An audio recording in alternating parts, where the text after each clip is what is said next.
OMG, I am so excited. Podcast is intended for mature audiences. The views and opinions expressed are those of the panelists and do not reflect in any way those of the podcast partners, sponsors, or affiliates. Enjoy. Hi, this is Michael Buffer, and you're listening to the voice of the people. Let's get ready for Boxing Voice. BoxingVoice.com.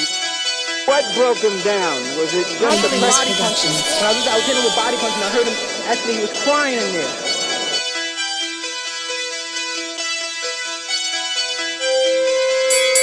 You were saying that Biggs was crying when you hit him? When did that happen? And perhaps the fourth round on? BoxingVoice.com. So that you knew you had him by that time. Absolutely, but I knew he was tough and they're taking those punches. Deontay Productions.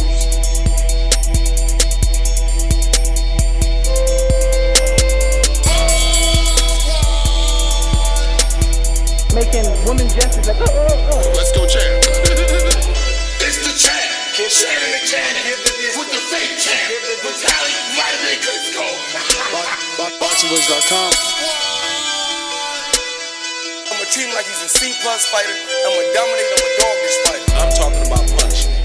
We're gonna punish you for 12 rounds. Either the referee says you had enough, or you can say you had enough, or you can stay your ass there all night until you ain't had enough. I feel I'm the best in this sport, and to be the best, you got to beat the best. And all I did was beat opponents. I worked my way from the bottom to the top. I won a title by beating top competition and top fighters. This guy was hands in title, paper champion. Do you feel that you're the best super middleweight right now? 100%. Let's go, champ.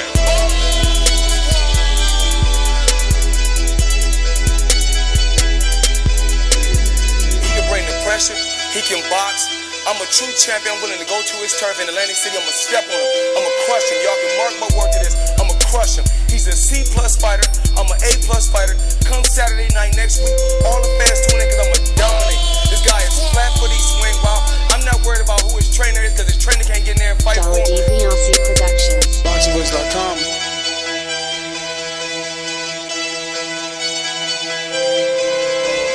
BoxingVoice.com.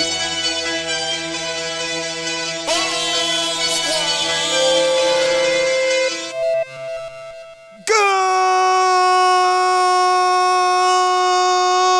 morning, TBV, and welcome back, ladies and gentlemen, to another glorious morning, another hashtag TBV podcast. It's time to talk some boxing TGIF, even though every day is Friday finesse.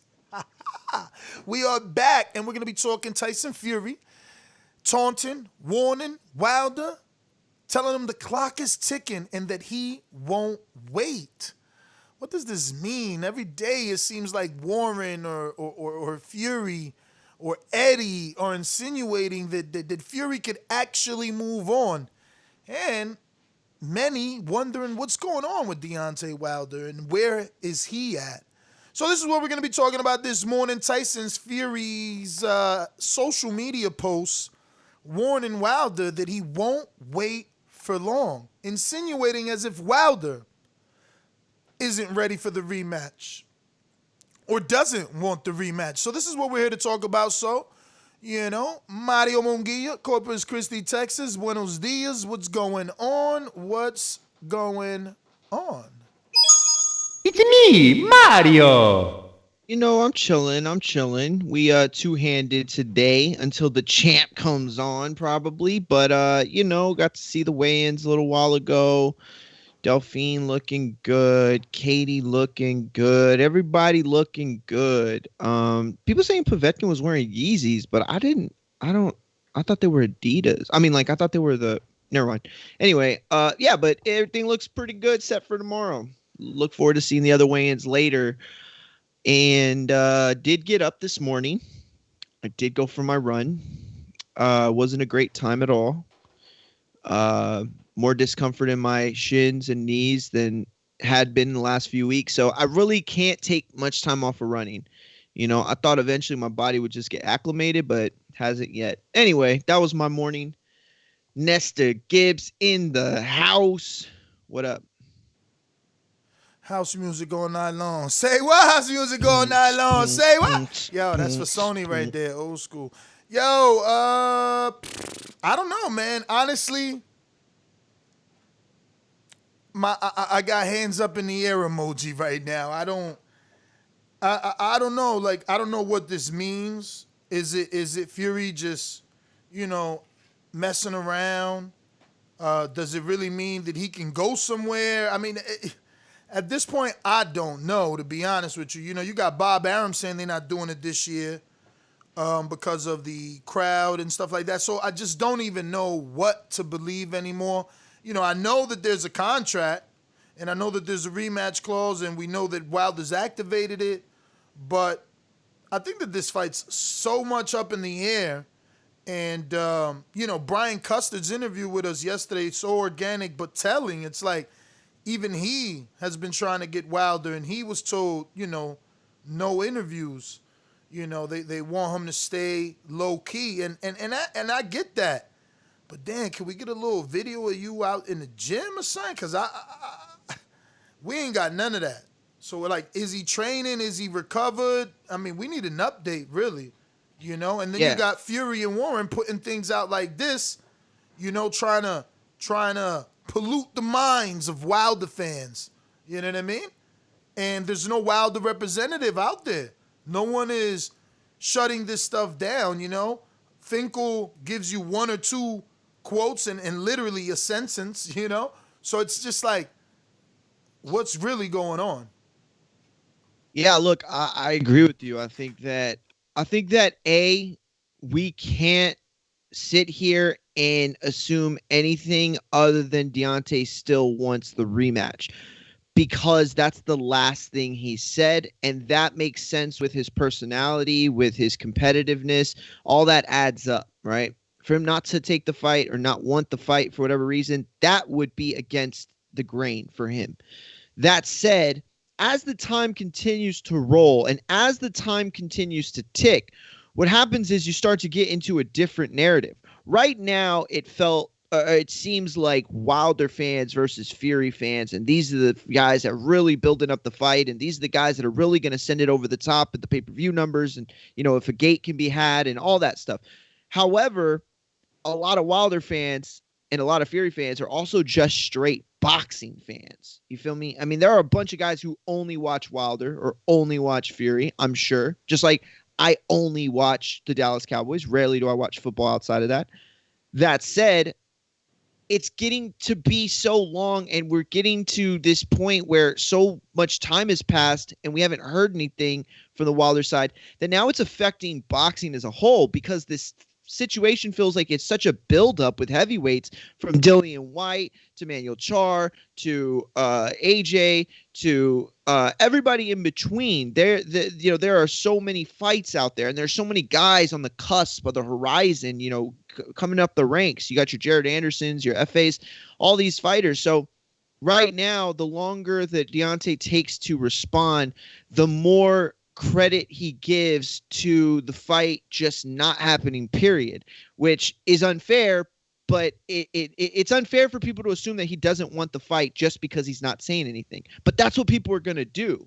That's what people are going to do. And so the more time passes, the more support he's going to ultimately lose, I think, by staying quiet. That said, let me tell you, if this is him setting the stage to where he is just focused, dialed in, this is the most dangerous thing he can accomplish. So it's on two sides. One side where it's this buildup of backlog of heavyweights and people are getting frustrated. Like, look, we just want to see fights, plain and simple, before everything.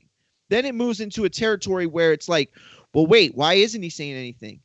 Is he in better shape? Is he actually running?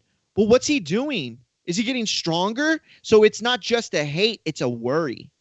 There's a side that's worried about what he is doing right now and whether or not what he's doing is directly going to reflect his ability to beat Tyson Fury. So it's a lot of negativity coming down. It's a lot of people trying to pressure him. You see it all over Twitter, and that's the thing. Like, if you're outside the bubble, you're not in social media, you don't really talk a lot of boxing other than this platform, you might not know it.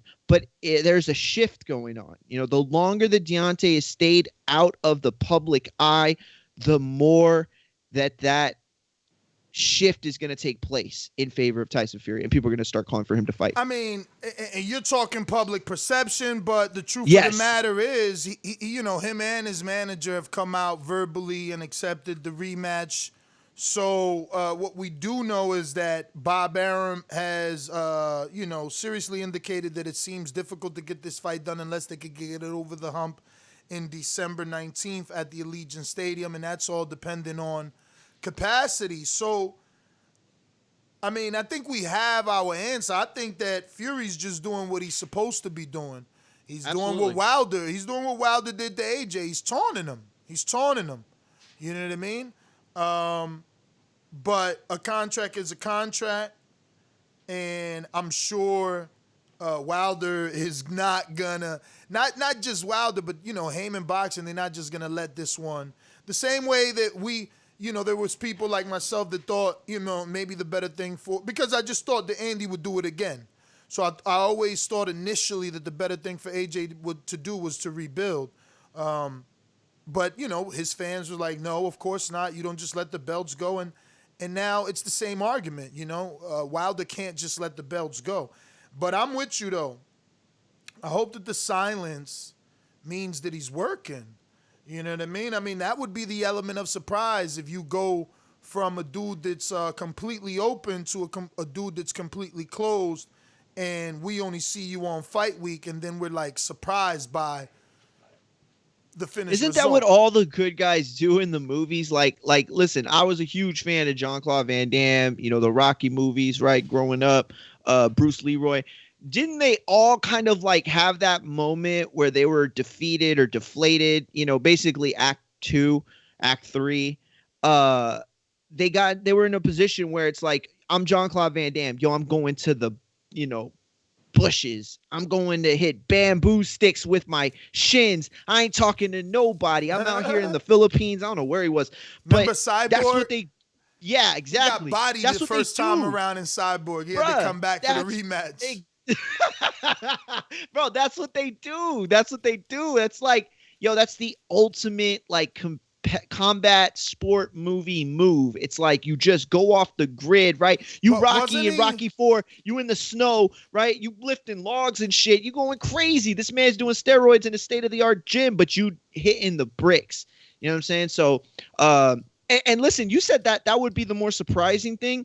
In terms of like element of surprise, yes, you're right. In terms of element of surprise, but let's be real. Can we expect less from Wilder? Like, do you think Wilder has that in him to do it? Because I do. I think he does have it in him to ghost it all and say, fuck that. I'm going to focus on every aspect of my game, every aspect of my life, mental, physical, spiritual, intellectual, everything, so that I can get to that level. You know what I'm saying? And beat Fury, because it's a tall task. It's a tall order to fight and beat a Tyson Fury. I just want answers, man. I want answers. There's so many questions. Is the team still together?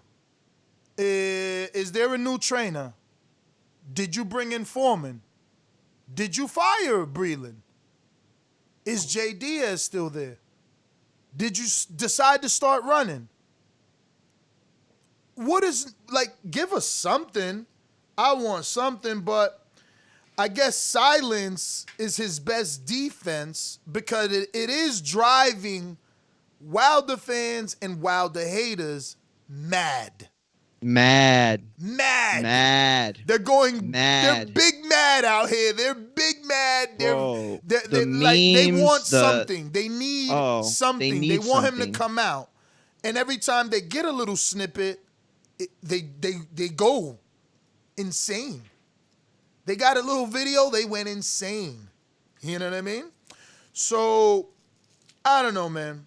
I don't know. Again, I believe this is just Fury taunting, playing his version of games, but the silence could be Wilder and his team's attempt to play mind games. If you look at it from a whole, everyone thought Fury won the battle of words at the press conferences. You know what I mean? He was, when he moved his head, when I move, you move. He was always, he had that charisma. Wilder was more like, that's what we wanted. But Fury, he countered all that with, personality and charisma. So how do you defeat a smooth talker? By not talking. You know what I mean? By not talking. How do you not fuel the fire?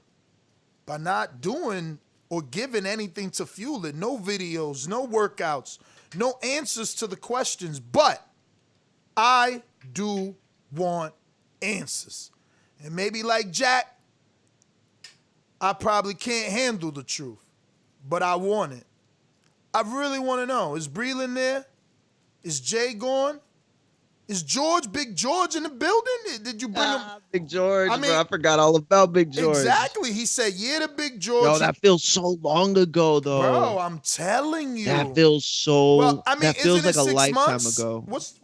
We're 6 months out, bro. We're in the 8th month, bro. We're 6 months out. March, April, May, June, July, August. So it's been five and a half months almost since we reported that news. Oh, I'm not even talking about the new. I'm talking about the fight. Every 29th. Oh, yeah. Every 29th is a month down. So I'm just like, listen, and that's the thing is like for Fury fans or Fury believers, I guess, whatever. It's not just the like the trolling or anything. I mean, there are a lot of people that just they don't have any problems with Wilder. It's just a fight to them, and they just think that their man's gonna win, and there's nothing wrong with that. That said, there is a contingency of people that feel like, that they boast up, right? They get hyped when Fury comes out and says these things.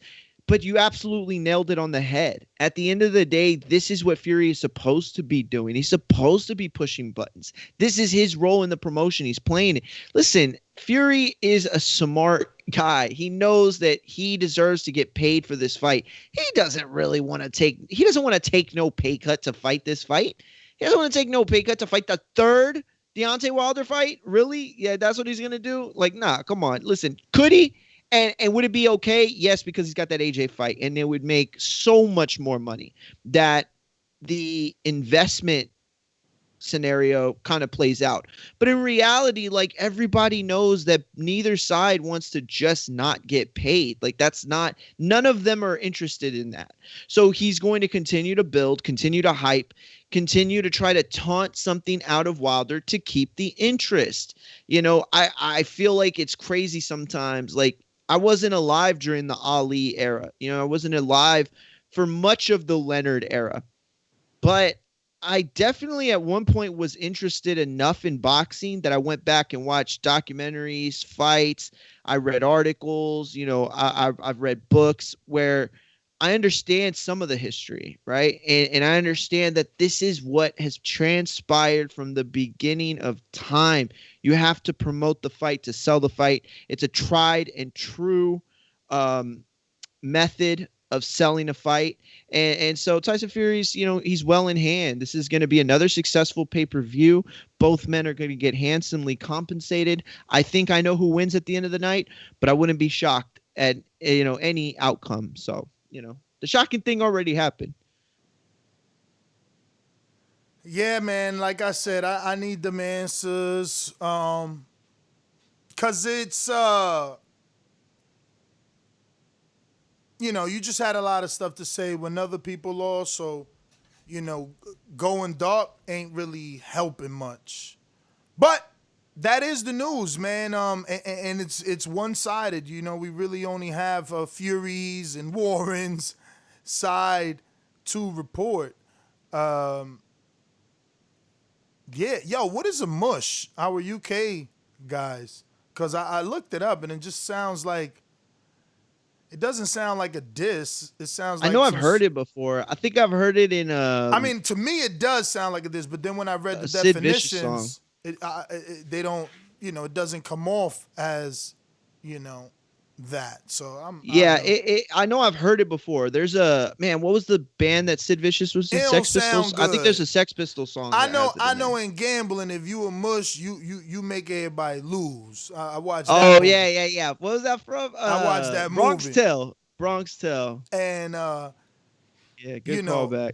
oh, Mush means big guy from Ryan O'Rourke in the UK. But yeah, it just don't sound good. He's like, where you at, Mush? I'm like, huh? Where you at, Mush? Yeah, that's what I said, Rue. Mush to us is a dude with bad luck at the gambling table, though. Not, it's specific to gambling. You ever actually come across A a mush? mush like that? Nah, man. Me neither. I pretty much was my own mush or my own luck at the table. Yeah, word. I feel that. You know? Yo, that's funny. Nah, but yo, I used to love gambling, man. I used to do blackjack. I even played like 3-card poker for a little bit. I got into that. Roulette. You know, that's about it, I think. I never liked slots. But, man, I don't even know what else to say. It's pretty much over. We can open up the lines, man. There's not much to say other than, Fury out here doing Fury, man. Putting the heat to Wilder and taunting him to come out and talk, man.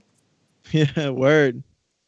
That's exactly what it is. But at the same time, it is telling. Like there is, I think there is something to this. You know what I mean? Like there is a moment where something has to give and Wilder has to break the silence.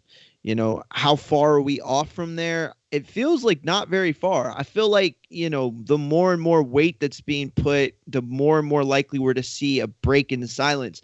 But I think people got to understand that if you're Wilder, like I see people in the chat like talking shit. It's like, the thing is that if you're Wilder, you've been put in such a shitty position where you've either said things or not said things, and people have come out for you to put all this. Like, he's got to come back. He's got to answer for his brother's comments. He's got to answer for all the stuff that has nothing to really do with anything that he actually said. So if you're Wilder and you're put in this situation where you're responsible for all this bullshit that's been out on the internet, Glovegate and all this crazy shit, it's like you don't want to have to come back to that shitstorm.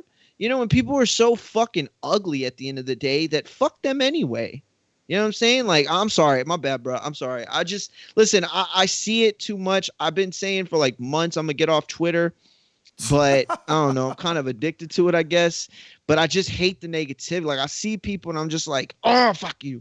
Like, I don't know. The memes, like, they're all just so juvenile. And is it funny? Yeah, it's funny. I'll chuckle at things that are actually witty and clever.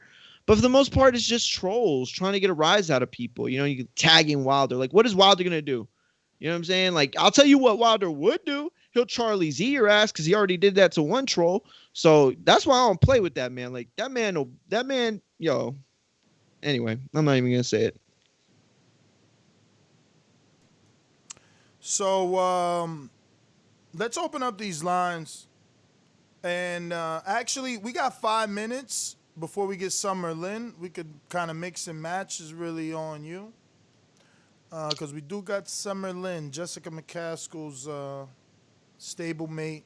And she may be signed to Jessica now. Right? Because they're opening under a management company and stuff. So that may be what's going on. Shout out to Jessica McCaskill, man, getting that big win versus Barakas. I seen that it looks like Barakas, Eddie said something about doing a rematch this year. They going right back in it that quick if Barakas takes it. That's crazy. Well, from what Rick said, it seems like the only viable option in their mind. Like, all the other fights either aren't there yet or aren't there anymore. We got some super chats. Let me get to that. Looking like Eric Cruz, TBV never fails me. Another one. Shout out to Eric Cruz in Texas. Border Wars fighter. Long the dude who does his talking in the ring. Coach Mitty says, why you acting like Brian Custer didn't say that there is a PBC gag order on Wilder? Keep the same energy you have for AJ. I did say that. Seems like even UK hosts have wax in their ears. I specifically say, yo, ever since Custer said that, and even he can't get wilder. Things are crazy. Yeah, I heard you. I heard you. No, I'm repeating myself to Mr. Meady. Oh, Mr. I got you. I Meady. got I you. guess during the morning shows he plays just UK troll. I don't know. He joins in the fun with his boys in the chatty. But Summerlin got the link, so we waiting. I think they. Let me see if I could just add Jessica, because we're gonna get them both. So isn't that fun? Yo, if I leave Twitter though, for real, I'll probably still keep like a Twitter account. I just thought like not like a troll account, but just like not an account that's my account. You feel me? Like not with my name. You sound crazy. You sound like you're a troll. It's not that. It's like I see these like things that are said right by people. Like I don't know. I guess listen. Yo, why do you let it affect you so much? You talk about because Twitter I just like a lot. I don't know. It's the dudes that think that they're the smartest people in the sport that are the ones that are like the biggest haters. You know what I'm saying? Like they just hate everything, and it's like, why you even watch boxing if you're just gonna talk shit about it all the time? Like it's crazy to me. But anyway. No, I hear you. Yo, I'm not gonna lie, Dillian White looks freaking crazy. Yo, he's good. very low, right? Didn't he come in like 250? Something like I didn't get to hear it with all the audio. Yeah, I think somebody sent me a DM saying that's lower than the Rivas weight. So he out here to make that statement for sure. He looked good, man. His face almost looked a little different based off of just how chiseled. It might be might be too much of a word, maybe a little hyperbole, but he just looks more chiseled, I guess is probably the right way to say that. But yo, he looks so good, man. I'm telling y'all, like I know we got so many people yesterday, including UK guys saying, they didn't believe in White. You had Alex from Australia picking Povetkin, making that an official like betting pick, which to me was a little far-fetched, but our betting show is going to be today at 4 p.m. on Patreon. 4 p.m. Yeah. But wait, 5 p.m., right? Eastern. Mm-hmm. Got you. So anyway, I don't know though, man. Dillian just looks really good. I think he's going to be a guy that everybody's going to be very. Did you freeze, champ? Nah, somebody else is there. Oh, that's Coach Mitty. My bad.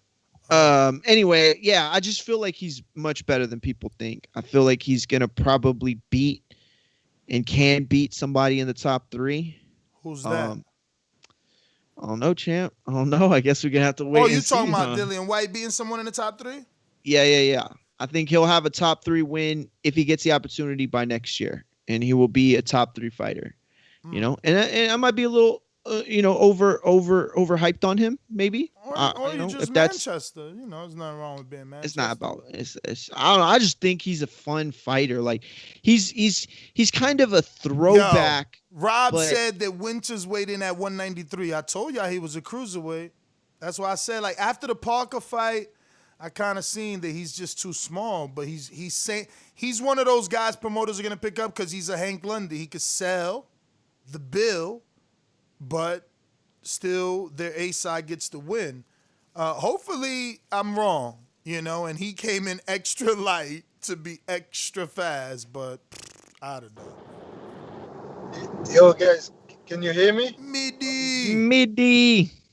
All right, my audio might be bad, right? Because I'm driving, so I apologize, but I just wanted to clear up something real quick, right? Because I hear waxing the ears and stuff like that. I'm just saying you have a problem with the eyes, man. My point was not so much whether you said it or not. My point was on the energy level with Wilder, right? So when Wilder listens to the order from his team, which is a smart thing, by the way, we don't hear nothing like, oh, he's a man of the people and he's gonna, please the people with just being open and talking and explaining and all those things. When AJ does that, oh, he's got a boss. Oh, AJ is like media trend. Oh, AJ, is gonna say what Eddie tells him he's gonna say. Now you have like that someone in the media world that tells Well, you Mitty. that he doesn't have access to him anymore, and he feels like he's been told that he needs to cut it out with the bullshit because he's looking bad with the bullshit that he's putting out there. That's good advice. Follow your team, but Exactly, don't, but if you on think our it's side, we have to keep that same energy. Why, hold why on, is he a Mitty. man of the people? Mitty. We got Summerlin, but again, if you believe that it is good advice, then why are you clowning them for taking that advice? I am not clowning him. I'm telling you, it's about energy, and that's why people tell that, oh, the show is biased. We got If we don't Summerlin want to on, be Mitty. biased, we have to keep that same energy. So sorry, let's go with the interview. You guys got the rotation lock on again. There you go. About to hook it up for us. Thank you.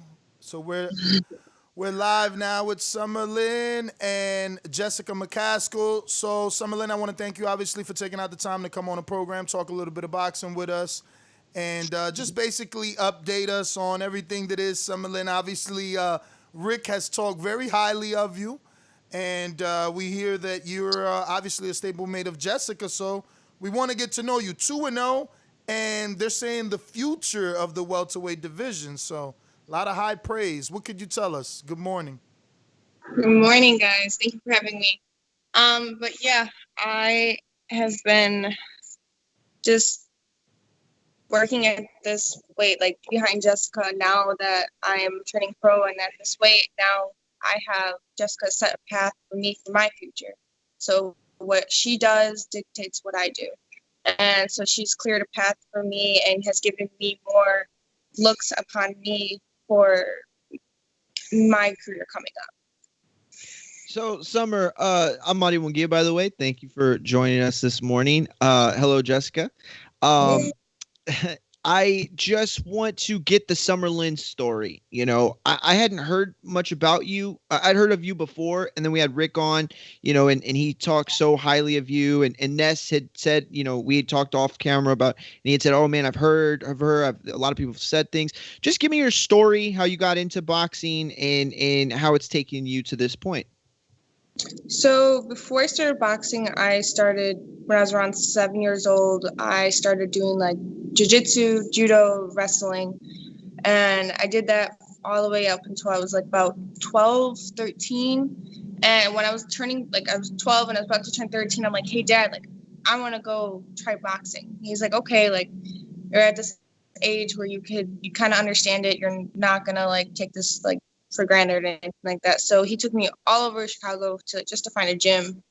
And I went to Sam's. I went to all these other places that just didn't feel like home. It didn't feel like when I walked in, I was like, okay, yeah.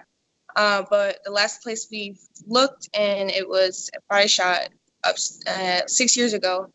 I walked in and did my first class, and I was like, yep, this is where I'm going to stay. And I haven't ever left since. So, I mean, 6 years going on 7 years, so it's been a ride. That's awesome. And how many gyms did you try before that? Just curious. Like a handful, like maybe five, Man, 6. that is so smart. That's so smart. No. Listen, when I started jiu-jitsu in college, right? And they told me go everywhere, take your free classes. I went to one, hated it, stayed there for a year. Then I got out of it and came back a few years later. I tried every gym and I found one that exactly like you said, it just felt like home. The people were just cool. The coaches were laid back. Just so many good things about that appealed to me, that might not appeal to others. So I get that for sure. Definitely. Yeah. So when did you make the decision to go pro? Let me rephrase that. When did you know you were good enough to be a pro? So Rick has this kind of thing, like when I first started boxing, he sat me like kind of like we were just having like a conversation by like the sink up in our gym, and he kind of just like told me what I'm gonna do, like kind of like saying like, okay, you're gonna golden gloves, or not golden gloves, silver gloves, power gloves, junior Olympics, all these nationals. And he's like, you're going to win all of that. And after all that, you're going to turn pro.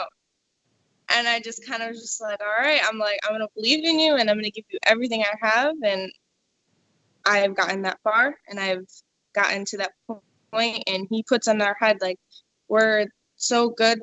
He like keeps telling us to push us higher and higher, higher. So that eventually, like, when we get to that point, like, we're just ready to go. We don't have to think about it. So how many total amateur fights and how old are you?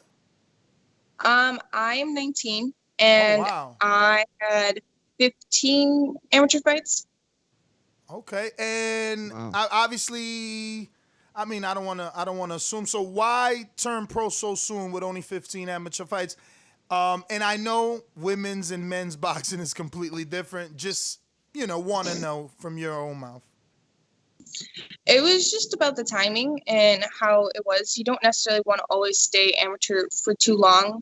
I was already doing it for 6 years, and obviously I needed to wait until I turned 18 to turn pro. But after that, to that point where I felt like there was no fights for me in amateur, like I would have to go out of state just to fight, and that'd be every once in a while. And then it got to the point where I'm like, okay, well, now I want to make the big next step. What's the next step is turning pro.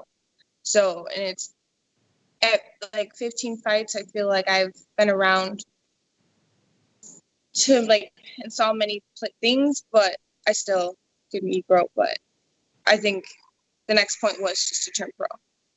So obviously, I'm sure that you understand the landscape of women's boxing better than most.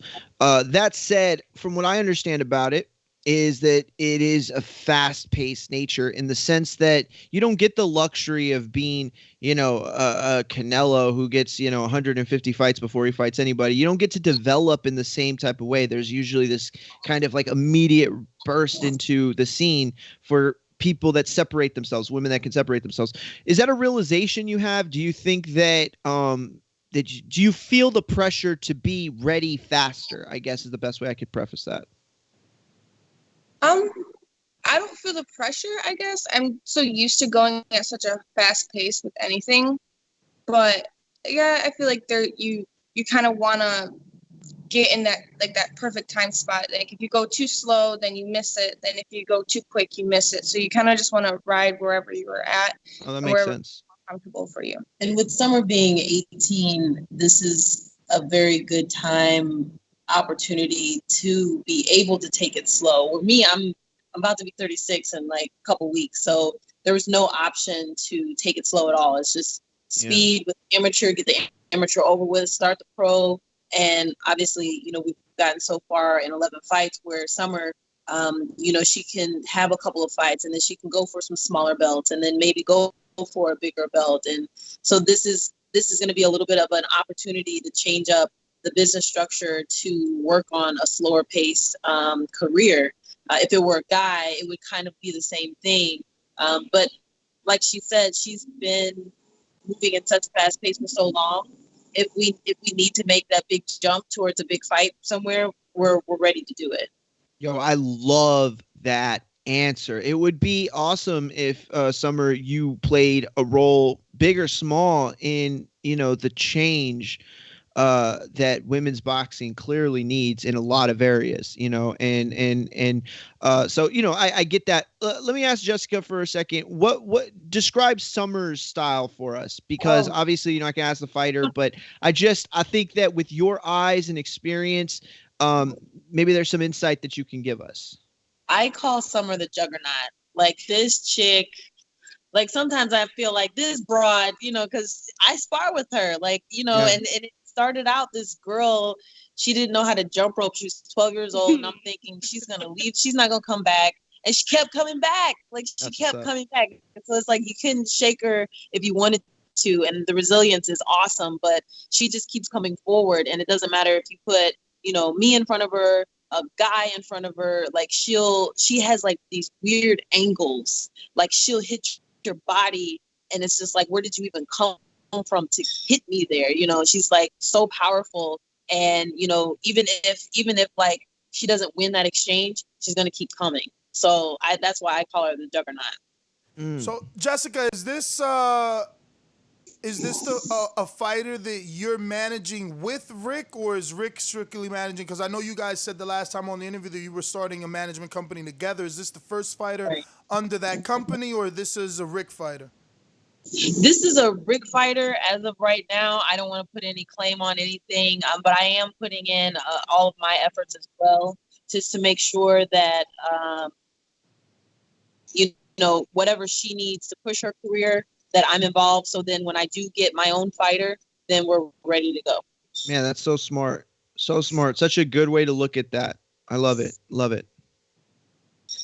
Yeah, I enjoy that you guys are going to take a slower pace route with her. She's only 19. There's really no need. But can you just, I don't know if you want to answer or have her answer, the 15 amateur fights, is it in 6 or 7 years? Because that's kind of not a lot of fights. That's like 2 fights a year or something like that. Any particular reason? And then the double question would be, since you're only fighting 2 times a year, is she a gym rat? Oh, Summer, well, like she said, she's always been in the gym since about the age of 7, just working on a different art form. So with her having all of that time, learning structure and discipline in a combat sport, I think that definitely adds a lot of time. I mean, when you think about it, in Illinois, you're supposed to have 20 fights to turn pro. But because of her background, they approved her to turn pro, just knowing that she has all of that behind her and she's not just somebody off the street, turning pro. And I think with her having that background, her being a gym rat, and her fights being fights that are on national level, like we've gone to Reno, we've gone to Atlanta, we've gone to these tournaments that will actually place her in a ranking. So having those, it's kind of mirrors what I'm doing, where it's like, okay, I only have 11 fights, but like 6 of them were for belts. So fighting on a higher level is going to give her some more of that experience than just fighting some, girl around the way in Chicago. We're looking for quality, not necessarily quantity. Summer, did you get to see Jessica's fight in person, or did you have to watch it like the rest of us?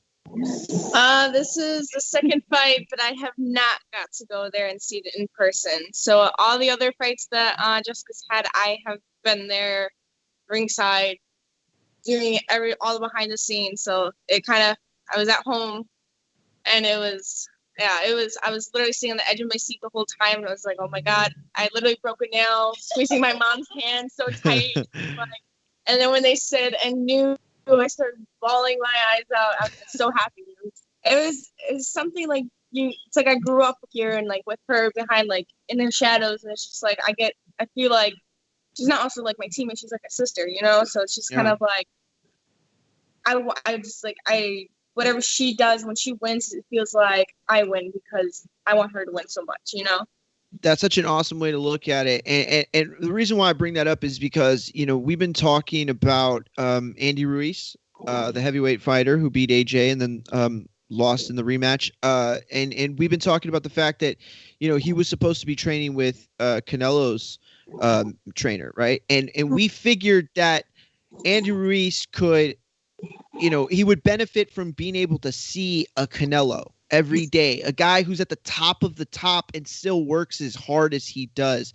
And so I guess I preface all that by asking, is that what you get from Jessica? Are you able to look at Jessica, see what she accomplished and say, yo, she still came to the gym the Monday after she won after she became the unified champion? Like, are you able to see those things and draw inspiration, draw whatever it is that you need to draw to better yourself? Yeah, totally. I mean, even after like the fight in October and in my other fight in December, it was back to the gym the next day. It's just kind of the way we set the bar for ourselves. We want to show that like we're still there, even if we're not actually working out, or we're still part and trying to do our part in the gym.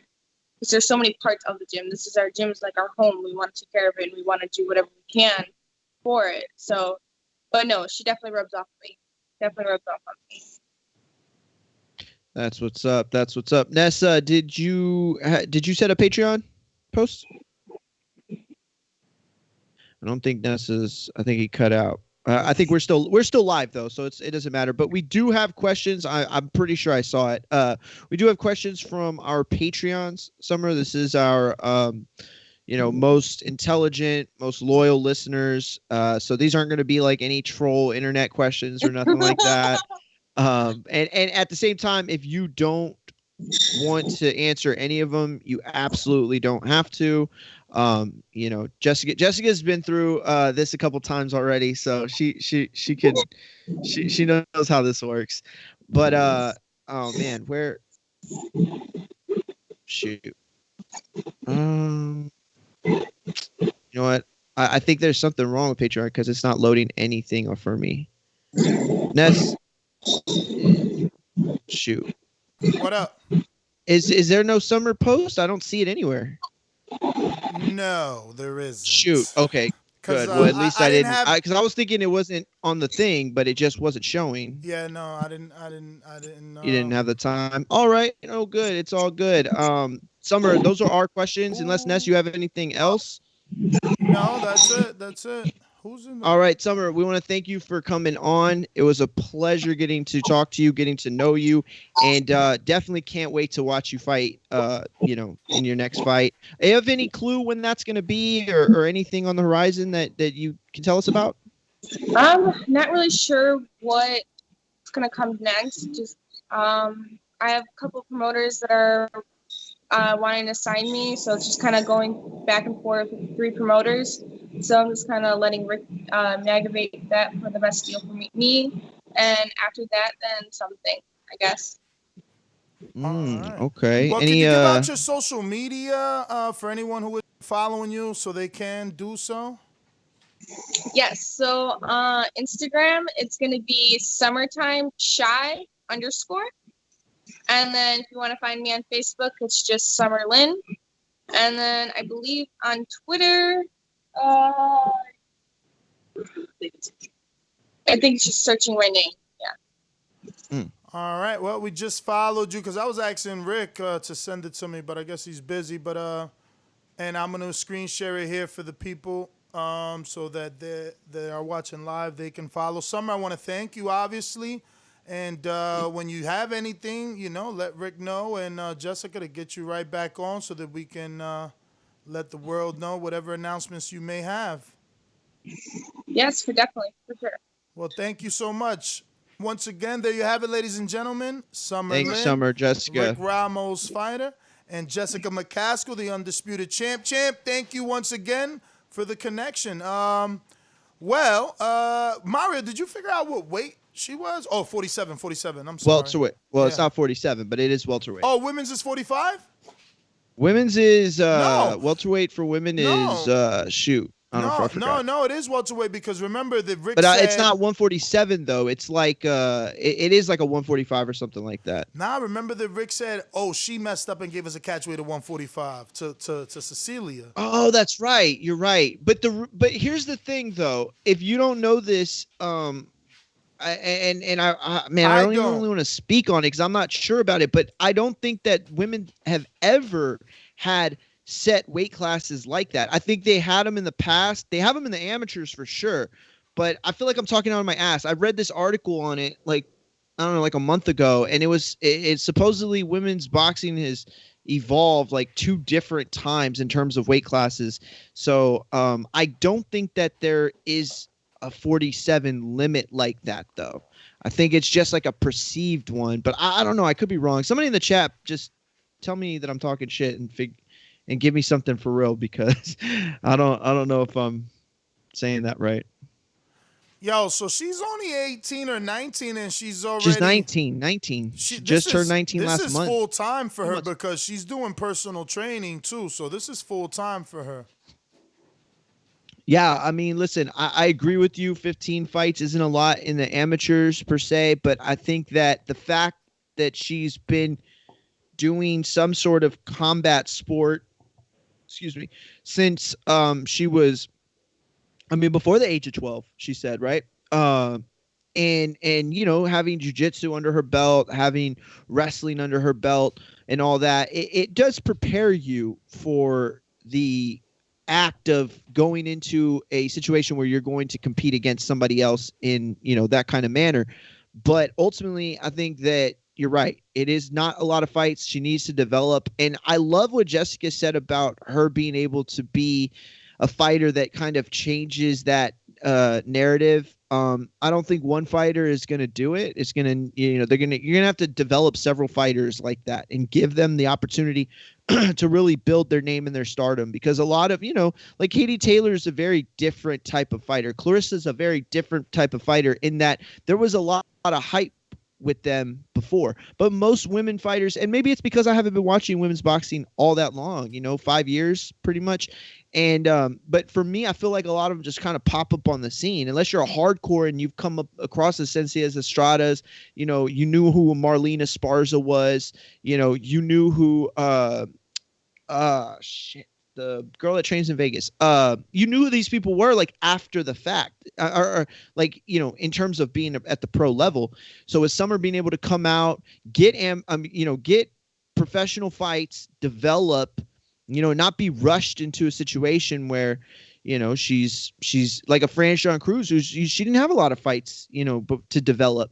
And, she was an amateur. Yes, she was on the, the team. And so she had that experience, but that's just not the case for a lot of these women. And specifically when promoting at the pro level.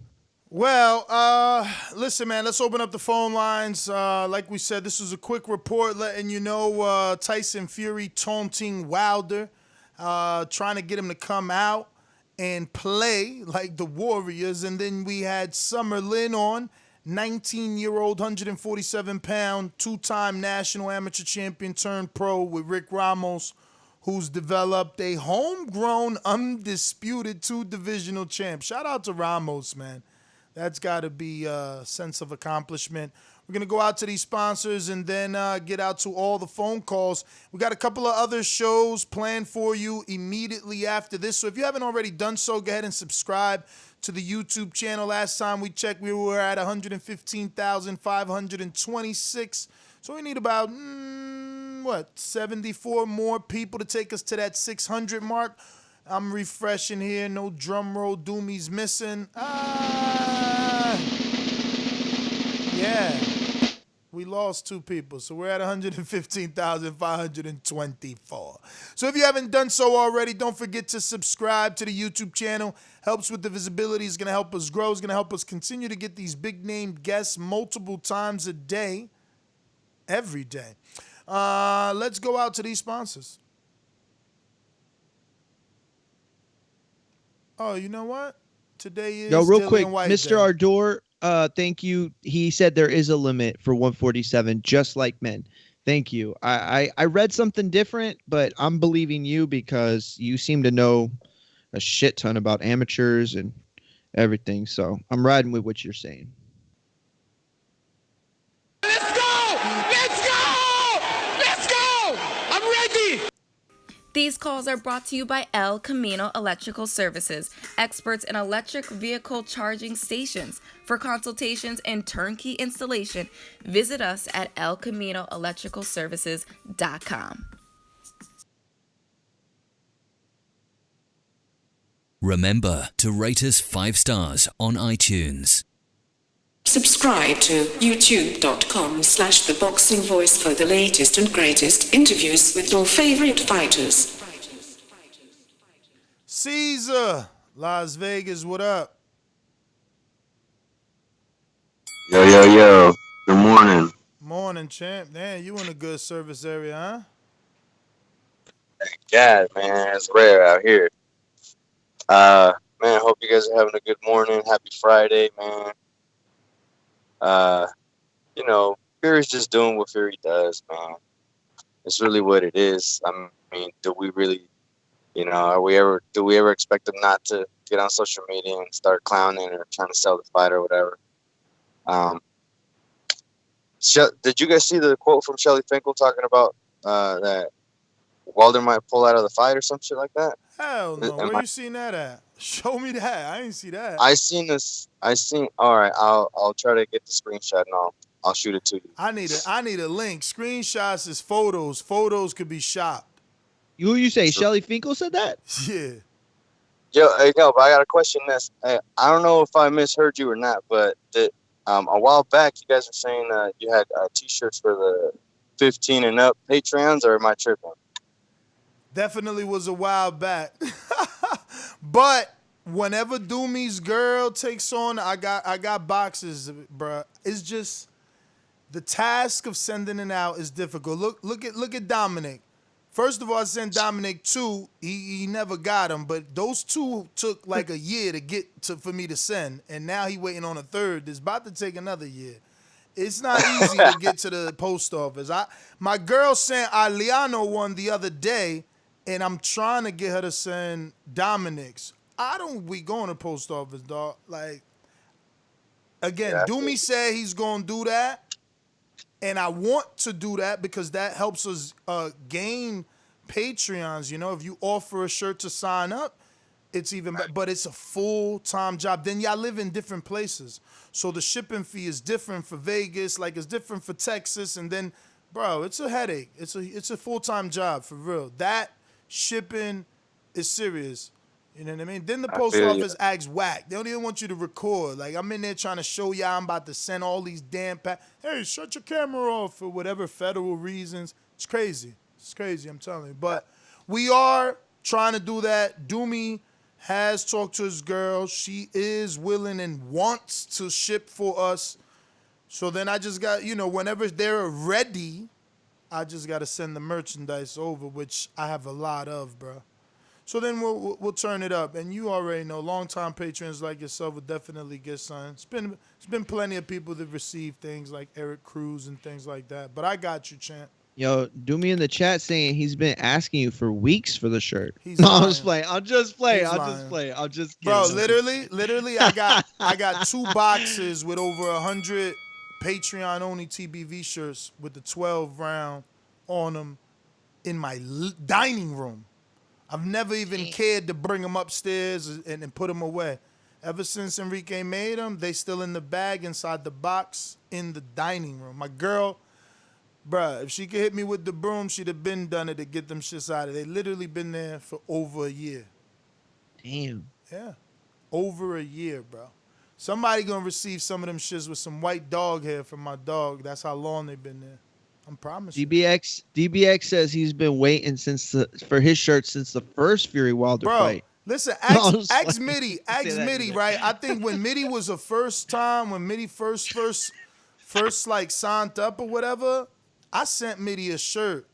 But Mitty had like a middle spot, and now we know Mitty travels back and forth to America, so his company got different locations. But Mitty gave me like a New York mailing address to send it to, and then, I guess they send it to him or he picks it up. I don't freaking know, but Mitty got hella shit. That's what's up. Yo, shout out to PSK Well, not hella chat, shit, but he got a hashtag Shirtgate. Yeah, yo, no, That's funny. And hashtag tracking numbers. And shout out to Real Najee, who says, to be fair, I got T-shirts at Border Wars. So there you go. She know what's up. It's easier when you there, bro. They know when we got an event, I show up with boxes and I'm giving them out. I feels you, champ. Yo. Who we got next? Because just so you know, if you're listening right now, we are going live, I think, again after this, right, Ness? Yeah. Let me get the J-Mac in New Orleans so we could come right back with some more boxing conversation. More goodage. You know how these bitches is in the sport. Total disrespect. Kid has no class, no style at all. I'm a gorilla, I'm a dog. I'm a dog, I'm a gorilla. The smartest thing you can do is to stay away from Derek. It can't be the boogeyman if I'm chasing. What you want to bet on? You can bet 100,000 on that. Let's bet $1 million. Easy. Let's bet $1 million. Yo, can y'all hear me? Yep. And I can't wait till that fight happens so I can change that intro. It ain't gonna be worth $1 million afterwards. Nah, but for as Tyson Fury and like if I get it right, is this Something about him fighting Dylan White, and they keep hitting it out there. Keep trying to make rumors saying he ain't gonna be waiting. Is he trying to put something like trying to put it like Wilder is stalling or something? Hell yeah, that's exactly Yeah, what that's he's trying to exactly do. what he's. I think man, Tyson Fury, if you notice, he got a lot of tricks up his sleeve. Sometimes he had a lot of tricks in his gloves too. So I mean, it's just all politicking. Is trying to paint a narrative so when something happens, it can appear to be this kind of rev up the fans. I still don't think and buy that he's getting out that contract unless Wilder say so. That's it. Yeah, I'm with you on that. Until I hear something from Wilder and this screenshot. El gran campeón puertorriqueño, Victor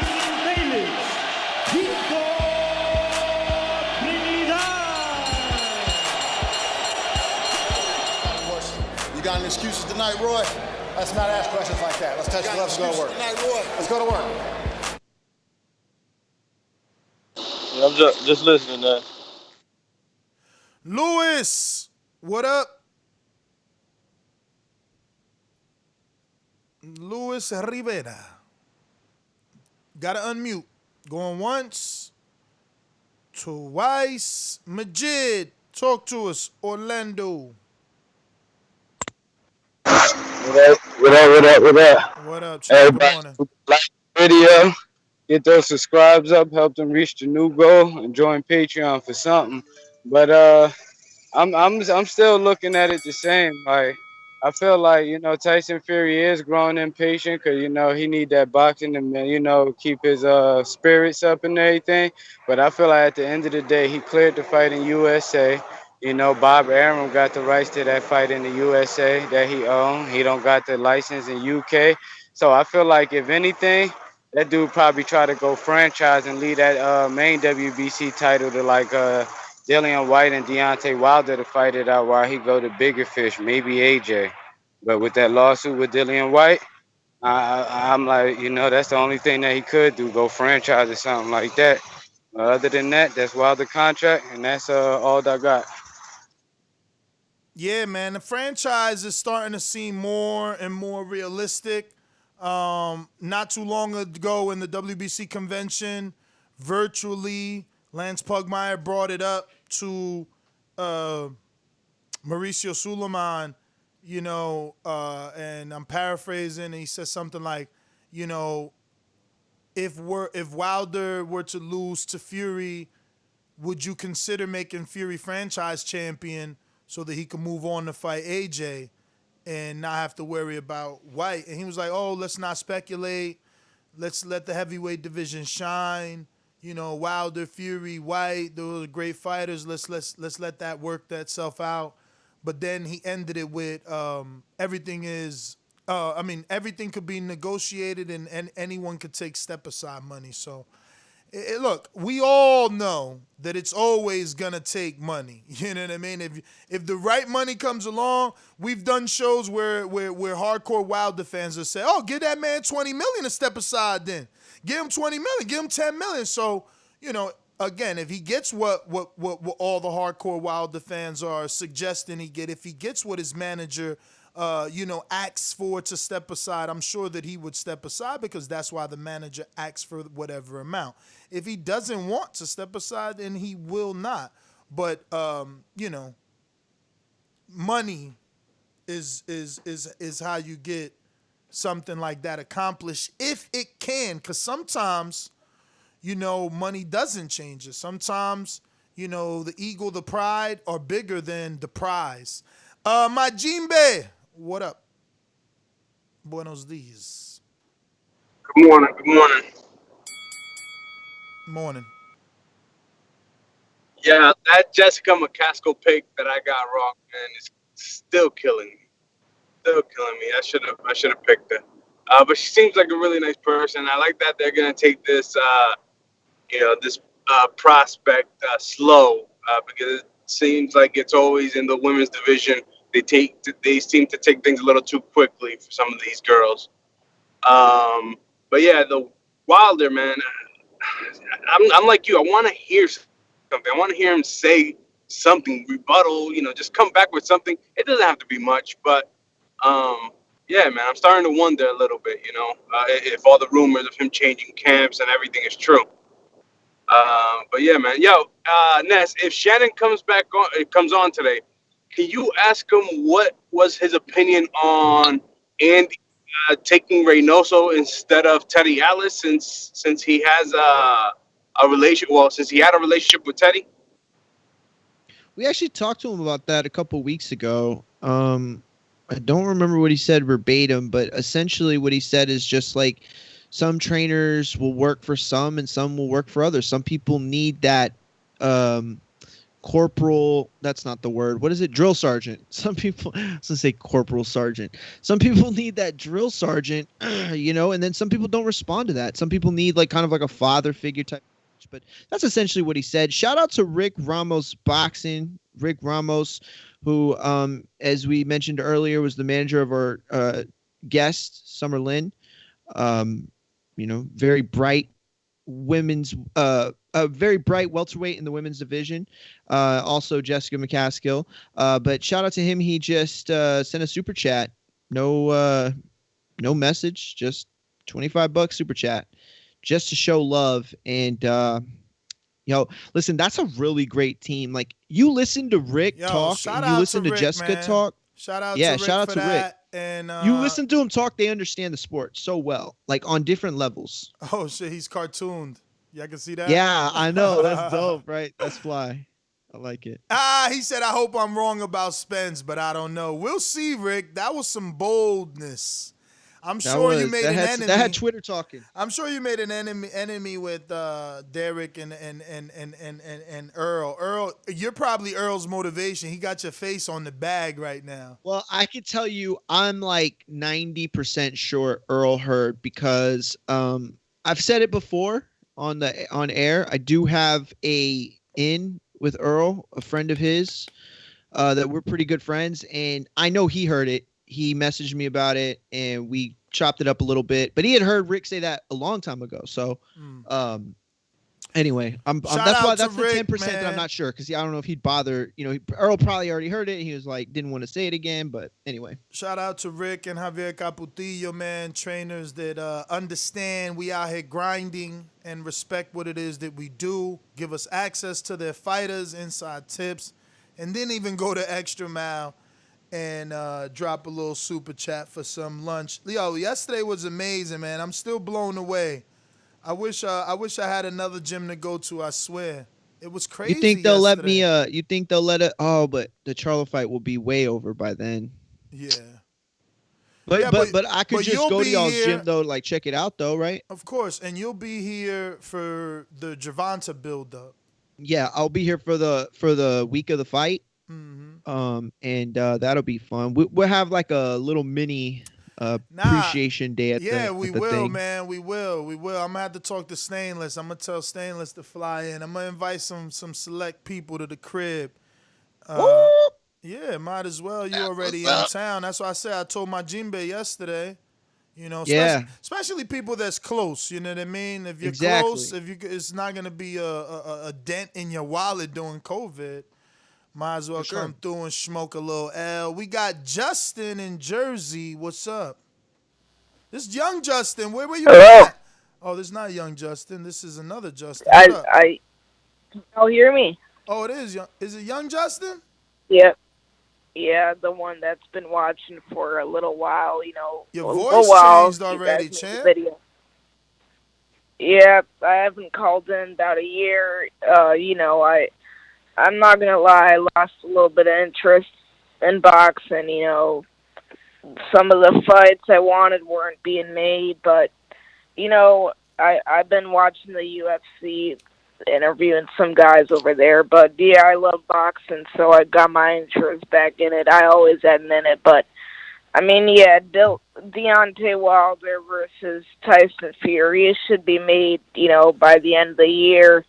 Probably around December, something like that. Not really much talk on the situation, but, as far as Deontay Wilder goes, I just think I think he's gonna lose the fight again. I mean, I think I might have called after the Wilder Fury fight, the second. I'm not sure, probably not, but yeah, I don't think, February to December at the end of the year is enough time to change your style, the right hand style, setting it up behind all the jabs and then winging a big right hand. I just don't think it'll work against Fury.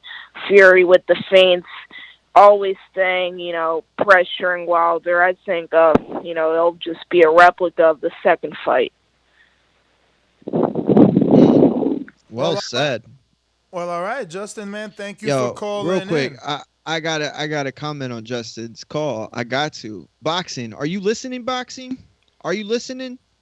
You just had someone call in who's young enough to end up in the demographic that is the most coveted demographic of them all. That's the 18 to 35, right? That is the single most coveted demographic on TV when it comes to ratings and when it comes to specifically people buying airtime, right? Sponsorships and commercials and all that. You just had somebody who clearly understands the sport at a high level, right? Tell you that you're not making the fights and I'm not going to watch. I'll go to UFC where they are making the fights. Boxing, wake the freak up, bro. Wake up. This is what's happening, yo. This is what's happening. People are just tuning out. The fans of tomorrow are they're leaving, bro.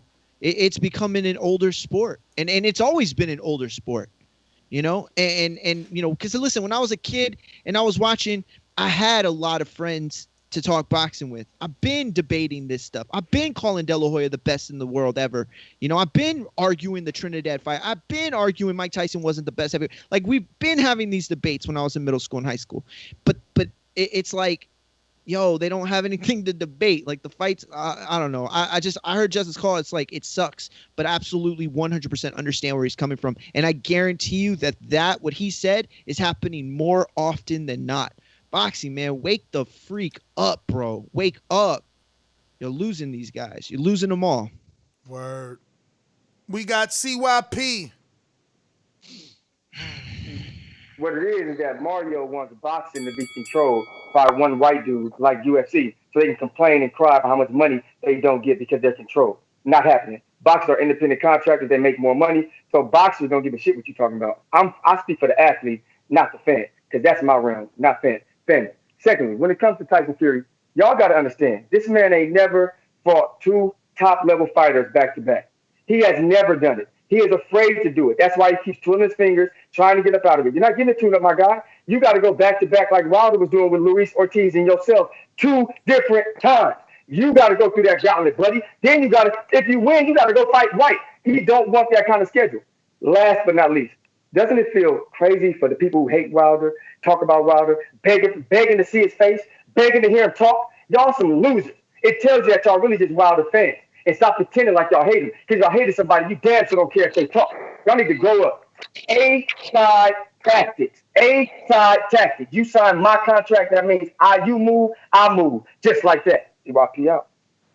Listen, first of all, that's a great point about Fury. I didn't think about that. I don't think you can hold it against him because who would want that kind of schedule? But that's a great point. I didn't think of that. Second of all, the Wilder thing, that's what I said. I think it's weird that so many people that are negative about him want to see him right now. It's weird. That said, though, I listen, I never said anything about using the Dana White model. I just said they were losing them to the UFC, which is true. It's just a fact. Okay. The point is that Dana White's a shady dude. I don't want boxing ran like that at all. So don't interject, another point into a broader point that I'm making. I'm just saying that ultimately there is a competitor who doesn't pay their fighters and treats them like shit, but still, the young fans don't care. They're not thinking about that stuff. They just want to see fights. And I'm not talking about the fighters. I'm talking about the promoters. These people with egos that don't work with each other. So listen, man, I know the sport. I know the sport. Okay. I've been covering it for too long to not know how it works. So if I speak in generalities, don't try to draw any specifics from them. Yeah, I am a Wilder fan. I still want him to come out and say something. I want him to, like back in the day, he'd have been like, man, Fury, shut your ass up. You know I'm fighting you. Like, at least an Instagram post like that. But, I mean, I get it. He has taken some heavy heat in the media with other things that, people say he may have said or not said.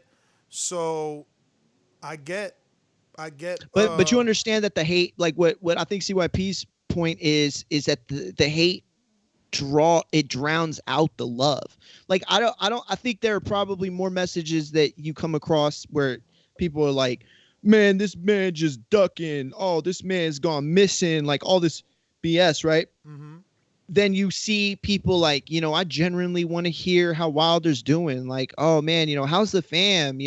How's everything? Like, you don't see that stuff because the people like the ugly memes and all that crap. That's the stuff that gets thrown up to the front of your timeline. Throw up, like regurgitate. We got Steve in Chicago. What up? My town up in K-Town. Hey, Daddy, this is Dollar Beat. I drink soda, I eat pizza, I hang out with chicks all day. These fighters still can't beat me. They fighting every day, they in the gym every day. Just give me 6 weeks, and I got it. BoxingWiz.com. Yo, good morning. Morning. I would have loved for you to ask that girl, especially at her age, and hear her response in what made her get into boxing or what drove her to that. Because I'm telling you, in this area where she's at, there's a hell of MMA women fighters. And there's a hell of shows put on by local promoters in MMA. They get sponsorships from, different businesses around here.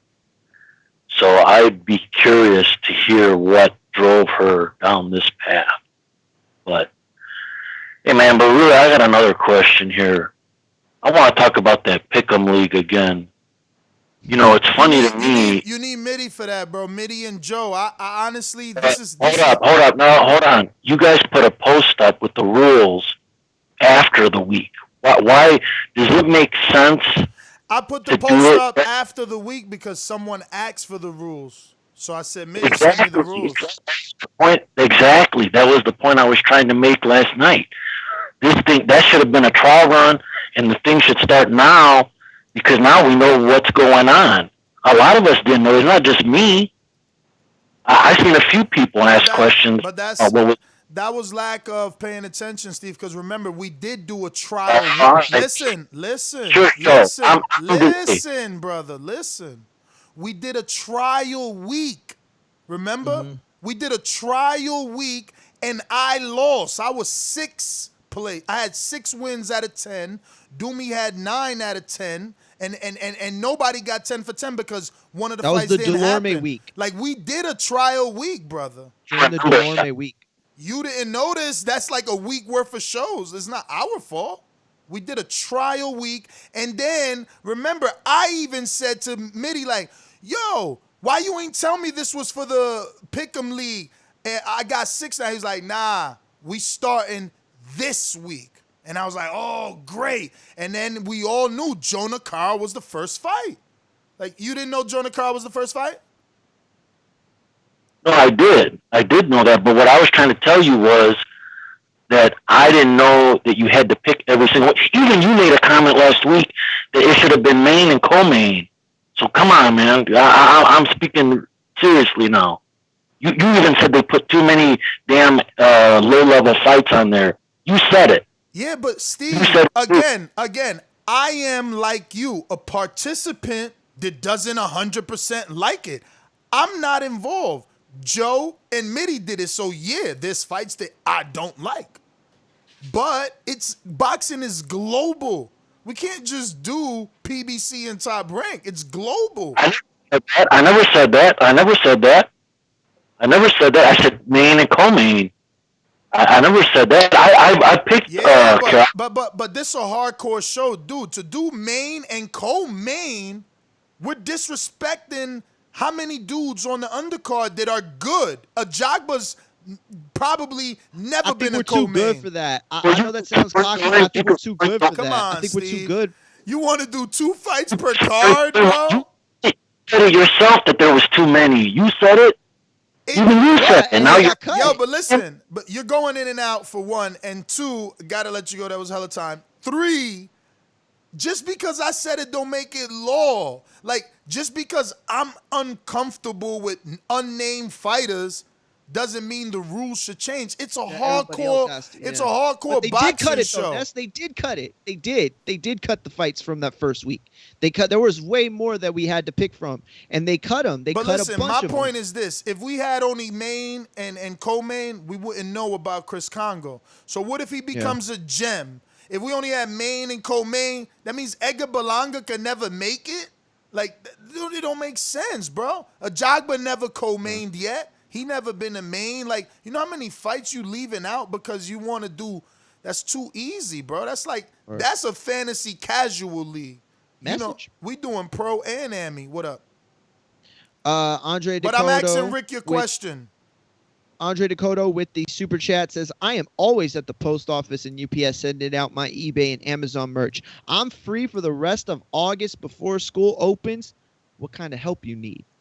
Yo, What, he want to one. ship? You a real one, Dre. He I saying guess, he want I to don't know. ship? He's a real one right now. Let me I read guess that. Listen, my man. That's Andre, I'm glad you even said something. Forget shipping. And by the way, CYP got a counterpunch. Forget shipping. You in the area and you already been here, man. October 24th, we're going to watch the Gervonta Davis fight live. So far, Enrique Zin is me, Enrique Dumi, Mario. My Jimbe said he coming. And my boy Keem already talking about how far is it from Connecticut? So we gonna have Keem in the building. And Andre, you right there, man. You might as well. You been here. I think wasn't you here for the? I might be tripping, but I think if he wasn't here for the AJ Ruiz, he was definitely here for another live fight like that we watched together. But anyway, Stonebone, what up?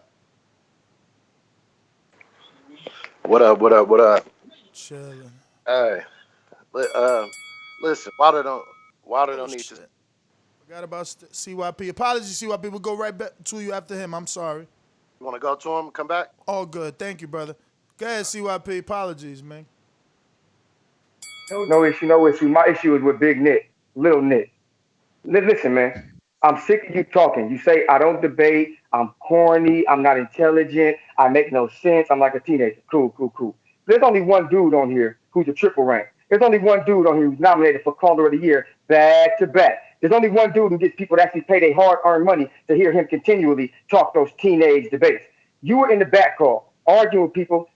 Everybody got in on you. We exposed you. You admitted that you only started watching boxing because of AJ. Listen what I just said, people. He only started watching boxing because of AJ, but he's in this chat every day typing, telling everybody what is and what ain't about boxing. Dude, you a clown. Call in, stop typing. You've been here. Do your thing, my man. Stop hating on me because you don't have the balls to be like me. And don't forget, you even type in all caps because of me. You are a follower and a weirdo, my guy. Get Wilder out your mouth and get me out your hindsight, my man, because I'll murder you every. CYP was back-to-back nominated for Call of the Year? I mean, he's had people nominate him, so I guess that's what he's saying, like two different. Yeah, we say he won one. I know he won once, but I didn't know he was nominated. Won what? He won Call of the Year, didn't he? Nah, he's self-proclaimed. We never voted because we don't have a date. The minute we have because we didn't have a date. Appreciation night. Exactly. Yeah. The minute we have a date, we vote, we do the poll, we do the vote, we get a winner. But it seems like everybody basically like lets that ride though. Like he said that a lot, and like nobody's ever questioned that. A lot of people probably are gonna vote for him. He's like the unofficial. I think they're gonna vote for him. Oh, he means nominated for 2 years. He just wrote it. He means nominated for 2 years. Yeah, for no, 19 I got and that. 20. I didn't know that though. I didn't know I knew he won that year. Mitty, what up, Go ahead, Mitty? What up, Mitty? Can you hear me? We hear you. Yes, sir. Got you. You sound good. Hey, let me ask you a question. You know, when you go to when you're at school and you take an exam, right? You ask the teacher to only mark you for the Oh answers man, that you know. he's coming for Steve. The answers that you don't He's know coming about. for Steve, yo. Oh man, he set it up so good too. Yo. With that calm voice, right? Like, oh, beautiful. But my man I is think we just cut like, you he's off. just I not think normal, bro. you got to say it because we cut you off. Because once I realized where this was going, I started. No, laughing. but like that's the truth, man. It's like you go to the exam and you tell the teacher, there's 100 questions, but I only know 20 of them. Can you just mark me for the 20 questions that I know? But what about his argument that the rules came out after the contest started? No, they didn't come out after. They were posted after. That's true. Like, and that's because like a lot of people ask for them, and that makes sense. And in hindsight, it probably would have been good to just put them out there, no problem. But remember, you had those rules like from week one, right? And Joe can just confirm that we wrote a Word document and we put it out there, right? It wasn't posted on the show. On the show, we read those rules. We answered questions. That's true that people will just miss like a few things on the show and all that. But that guy is a liar. That guy listened to those shows. That guy listened to those shows and says, I fall asleep during the UK card. I ain't give a fuck about those cards. I ain't picking those dudes because I don't know them. No problem. You don't have to pick them. You don't have to listen to them. You don't have to watch them. Don't play. But don't come and ask to be number one because you pick 2 fight out of 20 and then you got those 2 right. Yeah, don't worry about it. Just don't stress yourself. Just play whatever you want to play, and then ride with it, man. Just get out of it. Let's go! Let's go! Let's go! I'm ready. Yo, this has been a little beef that's been brewing, yo. I got CYP and J Mac, and you got Steve, bro. It's like no, but I'm always calm and quiet and all those things. But that approach doesn't work with that knucklehead. That approach doesn't work. You have to tell him you need to stop doing those things. Just mind yourself. And then why did that sound so parental? Like you need to stop doing. Because I'm his dad. Because I'm his dad. Steve, you better not stand for this. Listen, let me get to Stone Bone, Mitty. You out of control today. He got the chat on fire. Stone Bone, buenos dias. What up? Hey, Mitty, I ain't letting that ride, man. You better back up on Midwest Steve, man. Midwest stick together. Steve about to pull up with them chopsticks from Chirac on you. You don't want that problem. Steve tied in. It's Chirac on his end. You heard the intro, Mitty. We hear your intro, and we hear Steve intro. Steve got more street cred than you, Mitty. You too comfortable, too docile. You UK guys done got comfortable.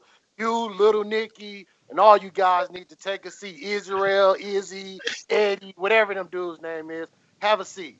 But back to Wilder Fury. Listen, Wilder don't need to say nothing. When we sitting here, we've been sitting here for months talking about fights without crowds. We hear Bob Arum, we hear everybody involved saying, "Look, we're trying to figure out to be able to do that fight with a crowd. We can't pay them $30 million a piece without it being a crowd just off of pay-per-view alone." So Wilder, anything Fury say, he's not a promoter. He's not controlling the fight. He acting like Wilder is sitting here saying, "Hey, COVID spike in this city, so I can't have a crowd, so me and Fury can't fight." We just got to be realistic and look at how he looking at it. Like Brian Custer said, like I've been telling y'all, Wilder don't need to be saying nothing but talking and communicating with his team and figuring out how to beat Fury, because that's what it's going to take. Running his mouth in the media and doing interviews and stuff like that ain't how you sharpen your skills to be able to beat a fighter of Fury magnitude. Cut it.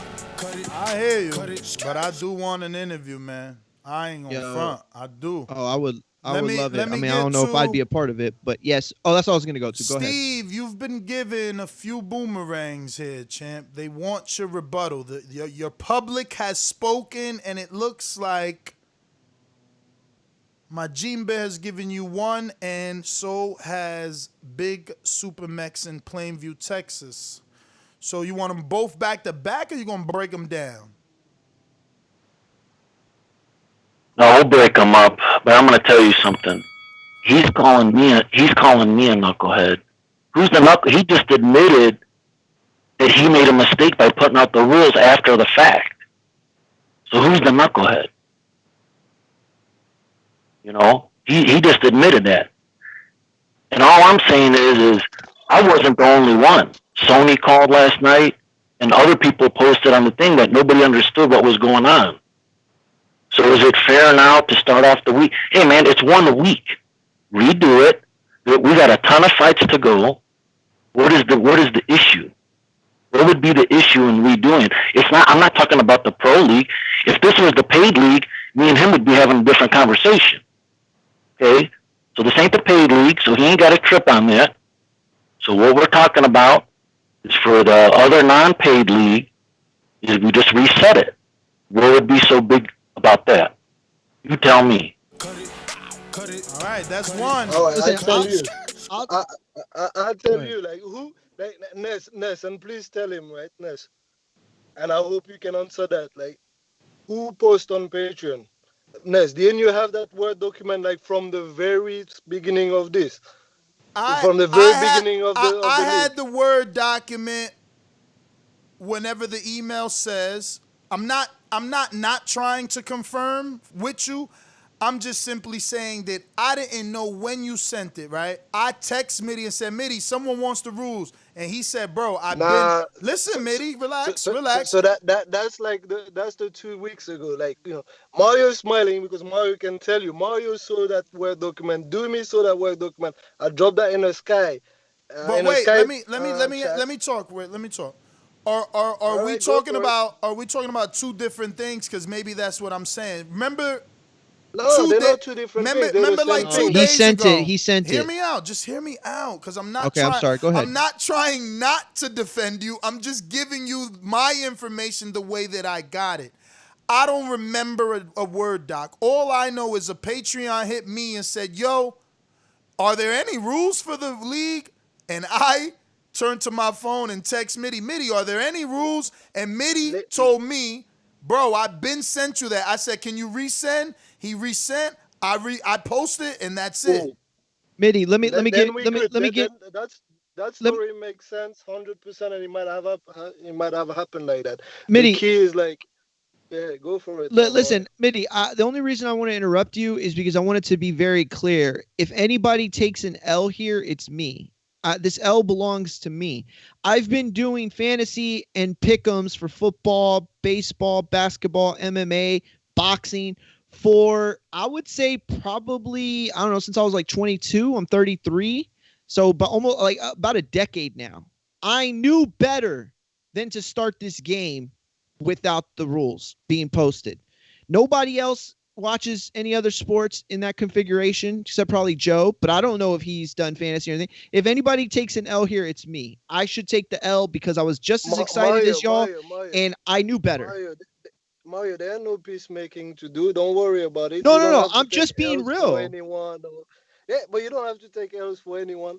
The simple fact of the matter is, between Info Joe and myself, we sat down and we said, we got to write those. And at the same time, this is not like a dictatorship. So we're going to have to run it by you guys. Like, so we just like put that in a Word document. We send that in the chat about 2 weeks ago. And, I even asked you guys, hey, can we just make sure that we just come on a pre-pro half an hour or 15 minutes before the show so we can run past this. That's what's going to be read on the show, and that's going to be the rules, right? And we all went through that. So that happened. Whether it was posted on Patreon or not, that's true. It wasn't posted on Patreon until recently, and yes, that's probably a mistake. That's what I said. But the rule existed, the rule were read, and it is what it is, Now, let me ask you before I bring him on, can you answer his question about how hard it would be or why you think it's a bad idea to reset the free league? It's not hard. It's not hard, but it's a bad idea because, we have 75 participants, and this week again doesn't indicate that there's like much more new participants, right? And those 75 people got it right, except from like Steve and maybe Sony, and that's what we have. Like, so that's not fair on the vast majority of people that got it right. To reset for the sake of like 3 or 4 points because Steve now wants to be interested in the UK fight. And I like that. I love the fact that he's now willing to just open up his horizon and just like do research on some fight that he would have usually not give a damn about and sleep on. So that's cool. But that's what it is, man. Now, Mario as this guy, because Steve, I'm coming right back to you after Mario, so prepare yourself. So Mario, because you got another boomerang from Joseph. So Mario, as this guy, self-proclaimed, been in so many of these pick'em leagues and fantasy boxing. Fantasy leagues. How hard is it for Steve to get out of this deficit that he feels he's in? To be honest with you, I don't know how far behind he is. That said, he's not far. I think he's got 7 points. 7 points. So the leader has 12 points. So listen, he's 5 away from the top spot, which is Real Najee at 12. I'm not gonna lie, with the fights that we have left during this time and the competitive fights that we're likely to see, it's probably gonna be a little difficult. That said, it does reset every month in the pro league. Yes, the year league is going to continue on, but that's just an overall winner, which is definitely something cool. But the pro league is where it's at, and you can sit out the rest of the month and restart in September. It's no issue. For me, I'm just going to continue to pay because it's $5 a week, and I'm not saying that that's cool for everybody. Some people don't have it. That's fine. I might not have it all the time, but I got it right now. I'll pay. I'm good. And that's what it is. But if you want to be in the pro league and you don't, and you didn't understand the rules or whatever happened, it'll reset in September. It's all gravy. It's all good. That said, I would have preferred a league that we had like a 3-month time span per season. So every season is 3 months. That way we could reset it totally. No, bro. But listen, what's going to happen? This is what's going to happen. That's why somebody's this shouldn't going to even get to be the a top big of that leader deal. spot in the amateur league, and it's going to be worthless for the people at the bottom. You're going to have people stop picking because they're so far out of contention. It resets every month for the pro league. For all leagues, right, Mitty? No, amateur stays the way it is for the rest of the year. Really, Mitty? I guess he can't talk. Can you hear me? We hear you now. We hear you now. 1 second. Remember, we started in August, right? So we're talking about between now and August and the end of the year. It's 6 months, right? So you have that 6 months league, and that's to coincide with the appreciation, the end of the year awards, right? So how are you gonna give an end of the year award on yearly picker for someone who's got it for 3 months? So that you have rationale in all those things, right? So no. Listen, I'm okay. not saying that. I'm not saying that I'm not saying that we shouldn't have an overall tally. All I'm saying is that we should have multiple winners throughout the week. What you can add, throughout the season. What you can add is to have the year. You can have the yearly tally, right? So you get the points for the rest of the year, but you can easily add a monthly winner. Even in the amateur league, right? You can just say, perfect. For this month, actually, Steve was number 1 because this month he decided to stay awake and watch fights, and Bayer, stop it, man. What? Look that shot. Let me get to Steve. What up, Steve? Comfortable with your answer, champ? Look, he's saying he don't want to be a dictator, all that. Okay, let's put it as a poll. Who wants to reset? Who thinks that wasn't fair? Because I'm telling you, it's not just me. There's a few people that didn't understand or didn't know what was going on. Steve, let me ask you a question. Let me ask you a question. Give me your guess on how many people you think it is out of the 80 total. I would say at least 25%. You've talked to at least 25%? Based on what? Based on what, my friend? Based on if you looked at how many people picked each fight. You could do that right now. See if you got the same. You don't have that data. you don't have that data, so you can't know that. I have that data. No, You know, I'm you not don't have asking you. that data. I'm asking you. I'm asking him. I'm He's got that I'm data. telling you. He can look at I told you earlier. There's more people and way more than that. Look at the data. 75. You know. He's talking. You could look at the data. The data will tell you how many people didn't pick those fights. But I said All nobody right, knows anything Steve, about. No Steve, problem. I Steve, will. I will tell Steve. you. No So problem. I will tell you. what is it that you would like to see? Because we can screenshot the data. It's no biggie. Look, I don't care about taking it all. I don't care who wins. I don't. It's not about that. It's about why would you put the rules after the fact? That's my whole point. Simple Steve, mistake, did you bro. listen to the shows and did Simple. Yeah, you it listen was to the rules? it was my L. I'll take the L on that. You're Simple right. I mistake. don't disagree with Mario, you, you ain't Steve, got to take but no L's, man. but here's the thing. Don't do that, He's Mario. not wrong. He's not wrong. But at the same time, I think that we went over them enough on air that people could have understood. You know what I mean? But it's not your fault if you missed this show, you missed that show. Bottom line is the He rules didn't should have miss been them. He attached was on those to the shows. first He ever didn't miss them. post. He was on those shows. Trust me. I know. I'm just saying in general. If you missed it, I'm just saying in general. Yo, just think of it like this. Cut it. Think of it as border wars. Think of it as boxing bars. It's gonna take a few weeks, guys. It'll get perfect after a few weeks. CYP. Counterpunch. Yo, this is serious, yo. Mitty and Steve had a disagreement on something that had nothing to do with a lot of us because we're not involved. And y'all got to go in the chat calling Steve a MAGA supporter with his MAGA hat. Like, look, man, this is Yeah, shit that's we're talking unfair. about. Steve ain't bothering nobody. He don't disrespect nobody. But the UK callers, not callers, chatters, always have to take it somewhere else. All I'm asking us to do is either monitor that or get a UK versus USA border wars cracking for real.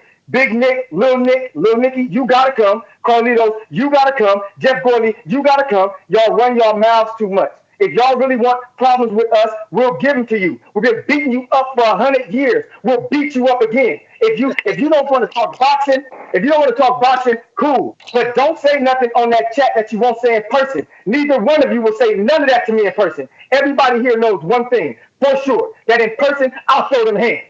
So if you really want to take it past box and disrespect people who ain't saying nothing to you, Cut it. So Super chat. 704 is not in the chat. Yeah, he is. I mean, I'm here's pretty the sure- thing. I'm pretty sure Here's he the thing. sniped. I'm Here's the pretty sure thing. he Some of the sniped people that were saying that are, wrenched up. So Wrenched it's up? like, yeah. So, people listen, I think that it's unfair to come at Steve like that. There's never been one moment in time with me on the show that he's ever come across as anything other than a passionate boxing fan. So I think it's an unfair thing to say about him, and I'm glad CYP said something. Honestly, I feel kind of like a bitch for not saying anything myself. I should have said something, but Listen, it's normal in the chat. People should not be doing that. Period. you're right. In the You're chat, right. right? But at the same time, Mario, there's some people that ask for that thing. If you're gonna go crazy, and I'm not even talking about Steve, right? But because I don't think he does that. But if you're gonna go crazy and give shots, you gotta take shots back too. However, people in the chat, that's not cool. They should at least call and talk. Call and tell people what they feel. But the Yeah. chat No, is I full feel of you. those kind of back and forth, man. Yo, Riff King, my bad, is hilarious. Like, I feel like that's me typing on that end. He said, if they reset, we riot. That's hilarious, bro. That's so funny. Yo, shout out Jordan Carter with a super chat, says, shout out Spence and Garcia for fighting the top of their division. Wish others would do the same. Meanwhile, Bud turned down Thurman and Porter. Shaking my head emoji.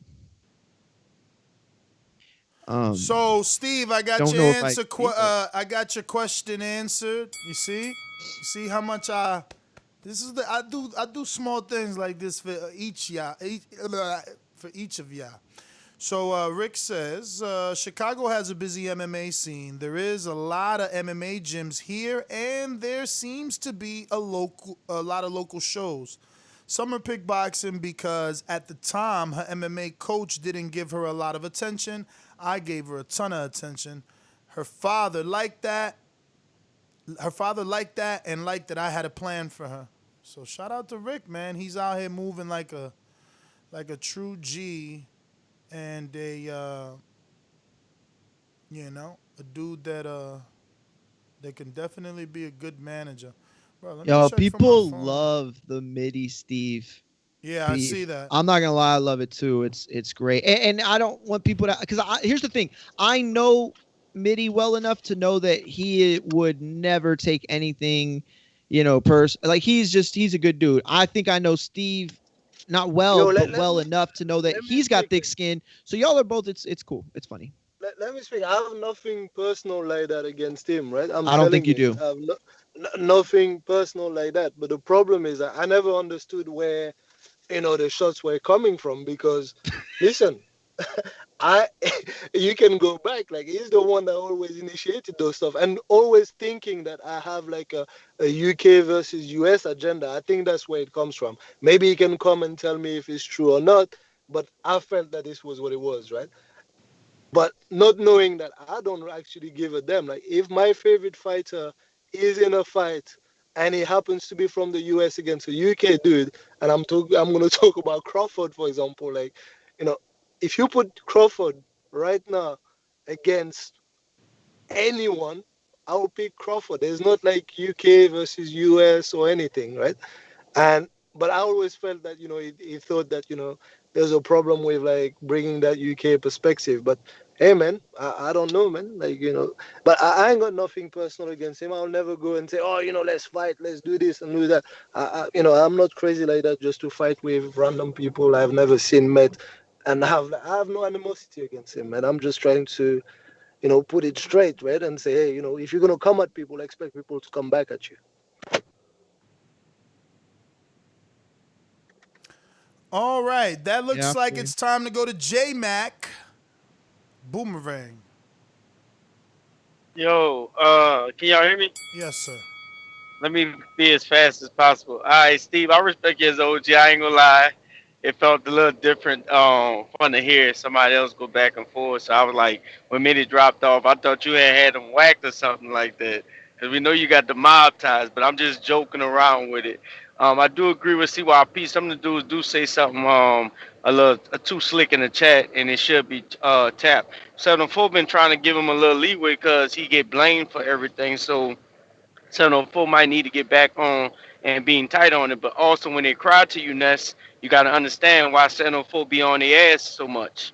My last thing is, Keith Thurman. 5-6 years ago, Keith Thurman asked Floyd for 10 million to fight Errol. It's funny how 10 million always comes up. Didn't we just have a guy on here interviewing say he was fighting Errol for 10 million in Jesus' name? Amen. Only thing Keith Thurman was missing with the offer was he forgot to say the amen afterwards. That's my call. Word. Alleged offer. But bartenders will believe anything Bud and Bo Max say. That's supposed to be just like I'm going to believe whatever Wilder say. I get you. Here's the thing. He's responded. Now let's see what Thurman says. Because Terrence called him But on it, right? why does Thurman have to do it? Listen, Bud is a known Twitter gangster. Thurman don't got to do shit. His team called him. Al called Bob. Bob went to the media. If Bob wants to negotiate, if Bob thinks the number is high, he needs to counter. That is the process. Thurman excuse me, I'm not done. Thurman don't need to go make a new offer. They need to counter. That is how business works. Listen, all I'm saying is you're not being realistic. Because you're trying to say that Thurman doesn't need to say anything because this never came from him. You are 100% right. But do you think that logic exists out there in the world?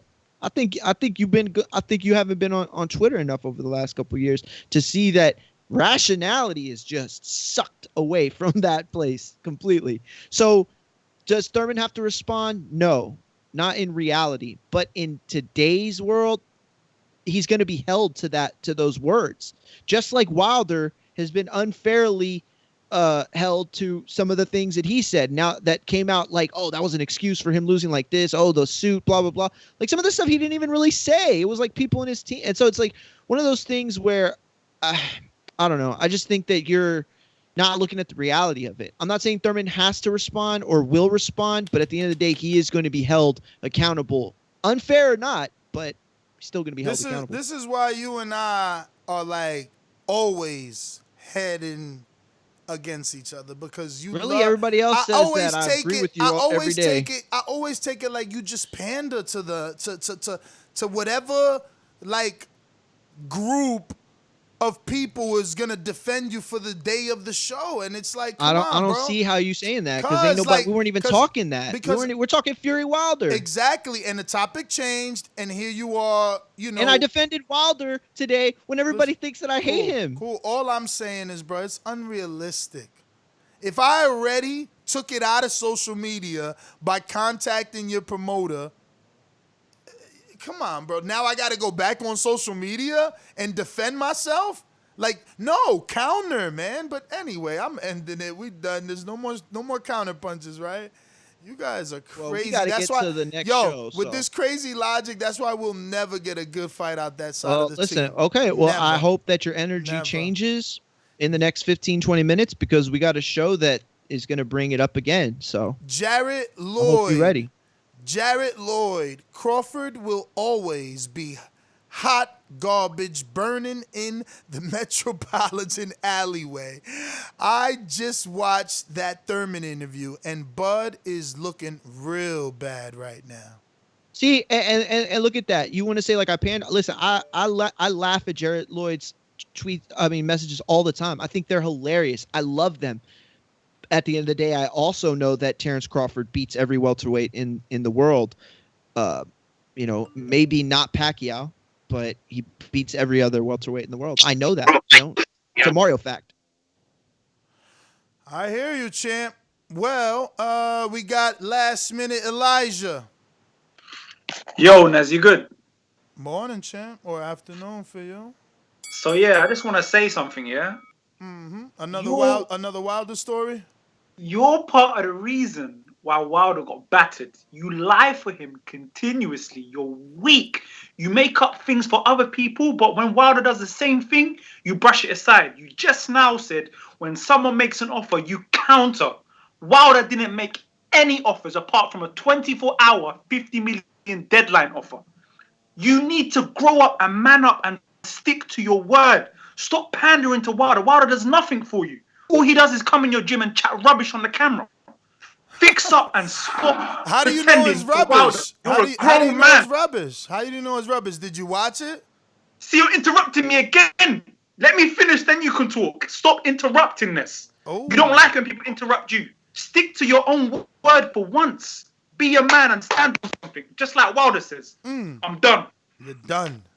Elijah, yo, damn, I'm just happy that, we got a UK version of CYP. Like, y'all need someone brave enough to talk for y'all. You know what I mean? Finally, me and CYP been calling that for quite some time now. Like, don't just be in the chat chatting it up. Unfortunately, Elijah's, YouTube name stays getting blocked because he's got like all troll accounts. But at least, I think he changed it because I seen him in there yesterday. Regular account. Yeah, no, he was in there as Elijah, but I'm pretty sure he got blocked because I don't see him anymore. And then Ryan, I think Ryan or Carlito, one of the UK dudes told me in the live show yesterday that he was one of the other troll accounts, like one of those Wilder accounts that he makes. Are you serious? Yeah. Oh, man, I was just about to pay him a compliment, too. I was going to say, no matter what you think about what he says, you do have to respect the fact that he goes at everybody. Like, he's like CYP. You're exactly right, because he's not trying to, like, suck up to somebody but like he'll come after me, do me, UK guys, like he don't give a shit. He is ruthless if you do not agree with them. Speaking of CYP though, counterpunch. Yo. Let's stop the bullshit. That dude ain't nothing like me. That dude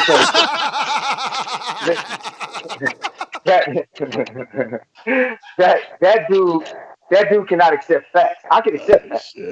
Listen, everybody who is somebody in the boxing world has confirmed that the $50 million offer was real. From Lennox Lewis to Shelly Finkel to PBC to Showtime to billionaires to millionaires. Floyd Mayweather, whoever you want to talk to, they'll tell you, hey, what are you talking about? I guess because Eddie Hearn told them, they'll believe it. Elijah, you gotta let that go, man. I really feel bad that it's 2 years now. You're still saying that? Like, dude, you gotta. It's like they got that new Bill and Ted movie coming back, Back to the Future. It's like, dude, it's like he's Bill and Ted. He's still living back there. Like, my dude, wake your ass up, grab that almanac, get them space shoes, and get your ass away from Biff. Like, you tripping, you going back to the future. Like, let it go, dog. Everybody knows offer was real. We have moved on from it. Please stop saying that. That's the reason why you can't be like me. CYP studies, gets the facts, then he comes and brings them to y'all with aggression, laughter, and straight raw intensity. That's how you be like me. Man, get your facts together, man. That's just pathetic, man. Let's move on. CYP out. All right. Not and for we're nothing, done. but I actually am really excited to see that movie. I don't know why. I What loved it movie? growing up as a kid. What movie? Bill and Ted, They Excellent remaking Adventure it? Part. They're making a third. Oh, They my already made it. They got a goodness. third one coming out. It's actually coming out, I think, It at the better end of the not be month. Keanu Reeves. It is Keanu. It's Keanu and the other guy. So he's they like got an daughters old, now. So he's like an old Bill and Ted? Yeah, it's an old Bill and Ted, but they for some reason are still doesn't using make sense. 80s lingo. But yeah, listen, I know it's probably gonna be trash, but I don't know. It's just a movie that I loved as a kid, just like Ghostbusters 4 coming out, bro. I'm there. I'm buying the early tickets. I'm getting all, I'm gonna be there on opening night. That's all I'm saying. All right. Well, catch us on the next show. Make sure you subscribe to the YouTube channel because we are back with another one. Peace.